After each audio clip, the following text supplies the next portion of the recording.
We at the Future of Life Institute asked what the world might look like between now and 2045 if we build advanced artificial intelligence and steer away from disaster towards the future we actually want. We had an amazing response to the competition with 144 submissions from 44 countries, and we loved reading about these worlds and we're really impressed by the effort and the quality. To enter the competition, participants were asked to submit 4 components: a timeline of events from today to 2045, 2 short stories, answers to a series of prompts about their world, and a media piece to give flavor to their world. And all of these components had to tie together in a coherent fashion, and we were looking for worlds that were both plausible and aspirational, and this was really hard. There were a ton of great entries, and the judges were very diverse in their backgrounds and opinions. Even when they could agree on what was technically plausible or implausible, which wasn't always, they often disagreed about just what was their favorite, what world would they want to inhabit, what story was most compelling to them, etc. And so this is part of the reason we wanted to bring more voices in and have more feedback. We want to have as many people included in the discussion as we possibly can.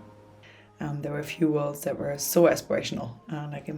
I was overjoyed after reading them, but I couldn't really quite point how to get from here to there. And then, vice versa, there were a few that were like scarily realistic.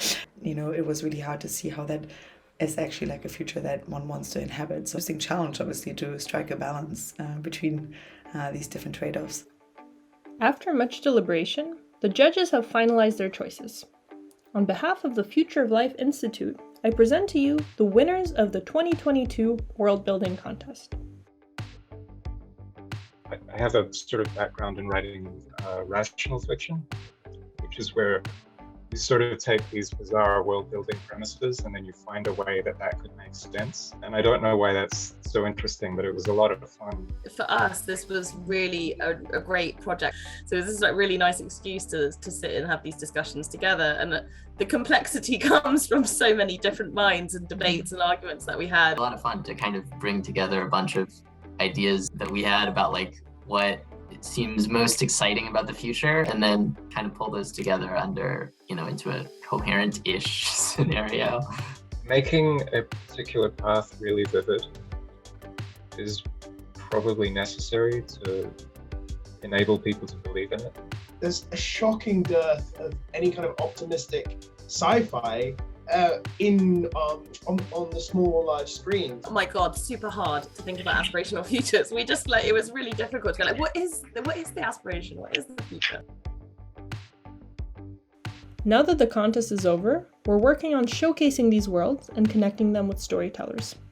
Just recently, the world builds were on display at an event in Los Angeles put on by Hollywood Health and Society, where they announced their screenwriting contest. So that's something that our organization tries to do, is how to connect technologists with people who want to tell stories. And so we realized that navigating technology as a plot device can be kind of overwhelming. And I guess the hope is that more visions of positive futures in popular media can inspire and help us achieve them. There's not a lot of that sort of conversation going on in society, and FLI wanted to help jumpstart it. How do we get more positive visions of the world? How do we get conversation going about what sorts of worlds we would actually want to live in? Through media, through discussions, through public debate. How can we start that process so that we can, as a society, have a little bit more of a positive goal rather than just avoiding the negative?